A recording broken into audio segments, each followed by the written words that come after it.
नमस्कार साथियों, मेरे YouTube चैनल पर शिक्षा विभाग से संबंधित नवीनतम अपडेट्स पाने के लिए सब्सक्राइब कीजिए, बेल आइकन को प्रेस कीजिए और ऑल नोटिफिकेशन को ऑन करके रखें, जिससे नवीनतम अपडेट्स आपके मोबाइल पर तुरंत मिल सके।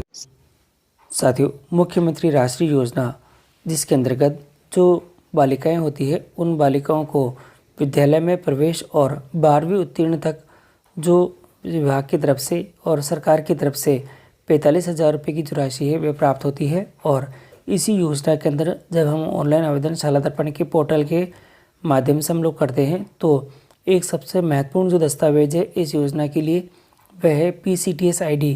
वह सबसे बड़ी समस्या आ रही है सभी को, और ये ID हम किस प्रकार से प्राप्त करेंगे और इस PCTS ID को प्राप्त करने की संपूर्ण ऑनलाइन प्रक्रिया क्या है, और इसी के साथ ही राष्ट्रीय योजना के अंतर्गत जो पात्र छात्र हैं उनकी जो संख्या है वह भी प्रॉपर रूप से शो नहीं हो पा रही है। तो दोनों ही समस्याओं का समाधान आज के इस वीडियो के अंदर है, तो आप वीडियो को शुरू से अंत तक ज़रूर देखें। और यदि आप हमारे चैनल पर नए हैं तो चैनल को सब्सक्राइब करना न भूलें। राष्ट्रीय योजना में इस पोर्टल पर आने के लिए और जो छात्रों से भरे हुए फॉर्म और सभी डिटेल देखने के लिए आपको सबसे पहले शाला दर्पण के इस पोर्टल पर आना होगा और यहाँ लॉगिन नहीं करना है, आपको थोड़ा नीचे स्क्रॉल करना है और यहाँ आपको ये सामने एक जो नया मेनू है देखिएगा। यहाँ पे ये एक तरह से जो आपके स्क्रीन के ऊपर अलग अलग टाइप के जो आइकन है वह शो हो रहे हैं। इसके अंदर से आपको राष्ट्रीय जो आइकन है वह शो कर देखना है कि वह कहाँ है, और जैसे वो आए उसके ऊपर आपको क्लिक कर देना है तो आप सीधे ही रीडायरेक्ट हो जाएंगे। देखिए ये राष्ट्रीय का है। अब मैं इसके ऊपर क्लिक, साथियों राष्ट्रीय के आइकन को क्लिक करने पर हम इसके लॉगिन के पेज के ऊपर आ जाएंगे और यहाँ आपको दिखाई दे रहा है लॉगिन राष्ट्रीय इंचार्ज। अब आपको जो आपके विद्यालय के द्वारा राष्ट्रीय इंचार्ज को जिसे नियुक्त किया गया है वह यहाँ पे लॉगिन करेगा। यहाँ पे आपको विद्यालय की जो NIC ID है वह लिखनी है। यहाँ स्टाफ जो कार्मिक जिसको आपने नियुक्त करा है वह अपनी स्टाफ लॉगिन की ID लिखेगा, पासवर्ड लिखेगा और इस प्रकार से कोई एंटर कैप्चा दे रखा होगा वो यहाँ लिखेगा और लॉगिन करेगा। लॉगिन करने के बाद लॉगिन का पेज आ चुका है और यहाँ आके आप यहाँ देखेंगे तो लेफ़्ट साइड के अंदर सबसे पहले विद्यालय की NIC ID लिखी हुई है, डैशबोर्ड है, स्टूडेंट्स फॉर्म है और फाइन PCTS डिटेल दे रखी है, यूज़र मैनुअल है और जो राष्ट्रीय फ्रिक्वेंटली आस्क्ड क्वेश्चन है ये दे रखे हैं। अब आपको क्या करना है, यदि आपको PCTS जो ID है वह फाइंड करनी है तो ये जो लेफ़्ट साइड के अंदर एक सेक्शन दे रखा है इसके अंदर आपको क्या करना है, क्लिक करना होगा। ये देखिएगा ये इस तरफ मैंने इसको सर्कल कर दिया है, आपको यहाँ पे इसको क्लिक कर देना है। मैं इसे सीधे ही क्लिक कर देता हूँ और क्लिक करने के बाद ये सीधे ही एक नए पेज के ऊपर आपको रिडायरेक्ट करेगा। साथियों हम इस PCTS डिटेल के सेक्शन पे आ चुके हैं और यहाँ आके देखेंगे तो ये लिख रखा है जो स्कीम है ये राष्ट्रीय स्कीम दे रखी है और to proceed further verify your data with PCTS।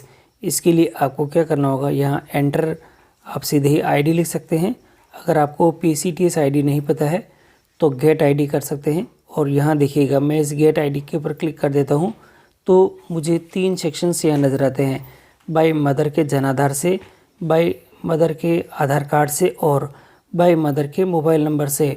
अब आपको तीनों ही सेक्शन में से जो अप्रोप्रिएट लगे आपके पास जो अवेलेबल है उसको ऊपर आप क्लिक करके आप सीधे ही ये चीज़ आप फाइंड आउट कर सकते हैं। मैं मदर के जनाधार से करता हूँ और इसको मैं क्लिक करते ही ये साथियों ये डिटेल आ चुकी है। अब आप यहाँ देखिए, यहाँ आपको जो मदर का जो आधार कार्ड है वह लिखना है और यहाँ आपको पास में यहाँ देखिएगा लिखा हुआ है enter child date of birth लिखनी है। बच्चा है और जो लड़की है विद्यार्थी है उस छात्रा का आपको यहाँ पे जो डेट ऑफ बर्थ है वह लिखनी है। और ये जो सेक्शन दे रखा है gate data from the PCTS, यहाँ पे क्लिक करके आप सीधे ही ये जो PCTS जो ID है ये प्राप्त कर सकते हैं। तो बहुत ही आसान तरीका है साथियों ये करने का। आप जो वांछित जो भी अप्रोप्रिएट अपने जिन्होंने आपके आवेदन करे हैं उस छात्रा के जो मदर का आधार कार्ड यहाँ लिखें और छात्रा का जो डेट ऑफ बर्थ है यहाँ लिखें और gate data from the PCTS यहाँ से आप उसकी जो डाटा है वह प्राप्त कर सकते हैं। तो इस आसान तरीके से आप आपके जो विद्यार्थी हैं जिन्होंने आवेदन करे हैं और उनके जिनके पास PCTS आईडी नहीं है उनकी आईडी आप यहाँ पे प्राप्त कर सकते हैं।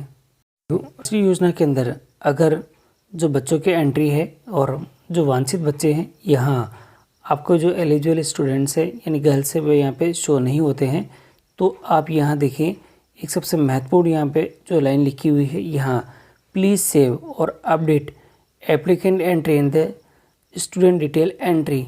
जो हमारा जो प्रपत्र नंबर 9 है, जी हाँ फॉर्म नंबर 9 है, विद्यार्थी विवरण प्रविष्टि प्रपत्र नंबर 9 में करें, पहले वो कंप्लीट कर लें और कंप्लीट करने के बाद ही आप यहाँ पे आप बच्चों की जो एंट्री है ये देखिए, तो आपको जो वांछित सूचना है ये मिल जाएगी।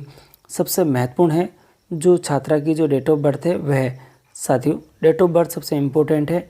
अगर डेट ऑफ बर्थ आपने सही भर की है तो जो एलिजिबल स्टूडेंट है यहाँ आपके शो हो जाएंगे और आपकी इस प्रॉब्लम का शॉर्ट आउट हो जाएगा।